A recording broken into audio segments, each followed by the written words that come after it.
Hello everyone, welcome to my daily blog. তো সকাল সকাল উঠে একদম সুন্দরভাবে রেডি হয়ে গেছি। আমাকে কেমন লাগছে অবশ্যই কিন্তু কমেন্ট করে জানিও। আমি কিন্তু নর্মালভাবেই একটা টপ পরে নিয়েছি, আর এই যে আমার বাহন আর একটা জ্যাকেট নিয়ে নিয়েছি। কোথায় যাচ্ছি তোমাদের সাথে শেয়ার করছি।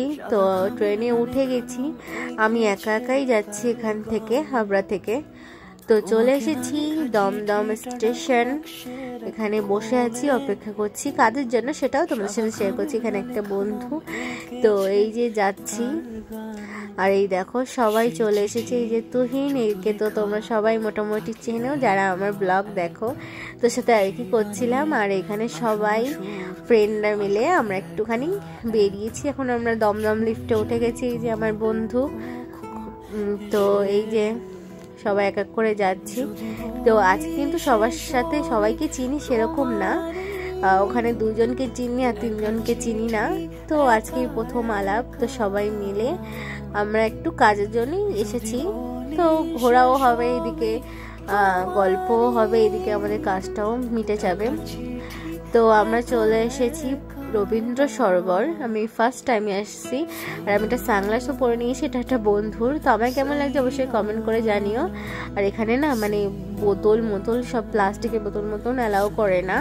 তো ওখানে জমা টমা দিয়ে এখন আমরা ভেতরে ঢুকে গেছি। আর আমার সত্যি কেমন লাগছে অবশ্যই কিন্তু কমেন্ট করে জানো। আমাকে তো ভীষণ ক্লান্ত লাগলো। তারপরে না ওখানে কিছু খাবার ছিল না, তো বাইরে এসে একটুখানি খাবার টিফিন করে নিলাম, তারপরে আমরা ভেতরে চলে আসলাম। তো এখানে এসে আমরা প্রচুর ছবি ভিডিও তুলেছি। আর এই যে দেখো রবীন্দ্র সরোবরের মানে ভেতরটা সত্যি মোটামুটি সুন্দর, কিন্তু আমার অত বেশি ভালো লাগেনি, মোটামুটি ঠিকঠাক আছে। বাট বিকেল টাইমটা বেশি সুন্দর হয়, তোমাদের সাথে শেয়ার করছি, আস্তে আস্তে তোমরা দেখতে পারবে।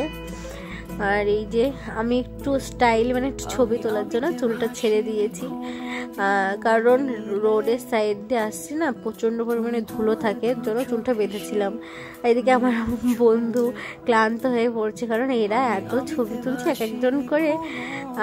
তো একজনই ফটোগ্রাফার, প্রীতম দা।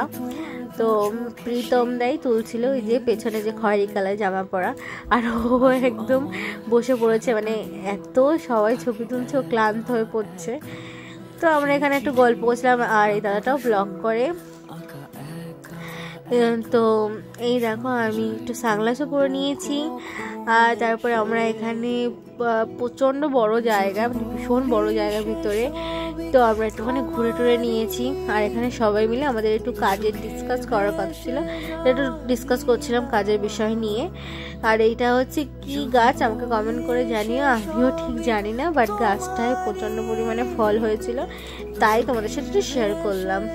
আর এখানে আমরা আলোচনা করে আমরা ওখান থেকে বেরিয়ে গেছি। এখন আমরা একটুখানি ঘুরবো ভেতরটা, কারণ যেহেতু বিকাল হয়ে গেছে, তো ওর জন্য বিকালবেলার টাইমটা না ঘুরে বেড়াতে বেশ ভালোই লাগে। আর দেখো পাখিগুলো উঠছে, আমাকে একটু ভিডিও করে দিল আবার একটা বন্ধু ভীষণ সুন্দরভাবে। তো বেশ ভালো লাগছিল, তোমাদের সাথেও একটু শেয়ার করলাম। তোমাদেরকে কেমন লাগছে অবশ্যই কমেন্ট করে জানিও, তোমরা দেখতে থাকো। আর এই দেখো ভিতরে অ্যাম্বিয়েন্সটা সত্যি মোটামুটি সুন্দর ছিল। ফার্স্ট টাইম তো ওর জন্য আমার এখান থেকে বেশি ইকো পার্কটা বেশি ভালো লেগেছিলো, সেটারও ব্লগ আছে, তোমরা দেখতে চাইলে আমার চ্যানেলটাকে সাবস্ক্রাইব করো, অবশ্যই পেয়ে যাবে। তো এই যে আমরা প্রায় দেখো সুন্দর হতে চলেছে। আমরা এখানে ঘুরছি বাগান টাগান দিয়ে, আর জায়গাটা না ঠিক ভূতরে টাইপের, মানে ভূত টাইপের একটা বায়ু, মানে গা ঝমঝম করবে এরকম। তো মানে বেশ ভালো লাগছিল। দেখো চারিদিকে লাইটটাও অন হয়ে গেছে, আর এখানে না প্রায় সন্ধে হয়ে গেলে না এটাও বন্ধ হয়ে যায়, মানে সবাইকে বার করে দেয়। তো আমরা সন্ধ্যের আগেই বেরিয়ে গেছিলাম।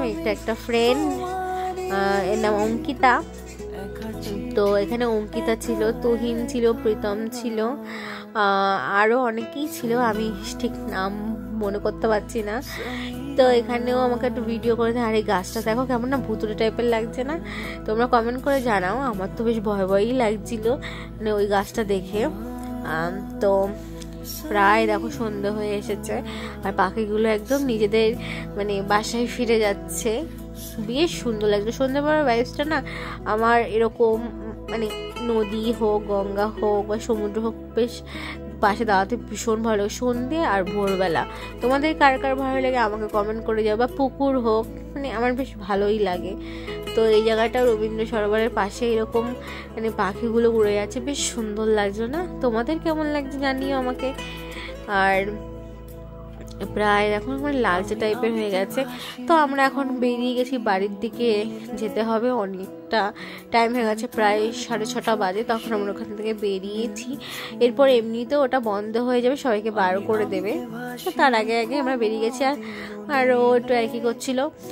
তো আমরা এই যে দমদম এখানে স্টেশনে চলে এসেছি, মানে এখানে মেট্রোর টিকিটটা কেটে নিচ্ছি সবাই মিলে আর এর জন্য। আর এই দেখো আমরা সবাই একটুখানি ছবিও তুলে নেবো, যে সবার হাতে টিকিটটা আছে। এই ফ্রেন্ডের মধ্যে এটাই বেশ মজা লাগে, মানে সবাই সবার টিকিটটা নিয়ে দাঁড়িয়ে পড়েছে, তো একজন খুঁজে পাচ্ছিল না বলে তাই আমরা অপেক্ষা করছিলাম। এই দেখো সবাই মিলে আমরা মেট্রোর যে গোল টাইপের দেয় টিকিট, যাই হোক সেটাকে আমরা ছবি তুলছিলাম। তো আমরা এখন লিফট থেকে আমরা নিচে যাচ্ছি,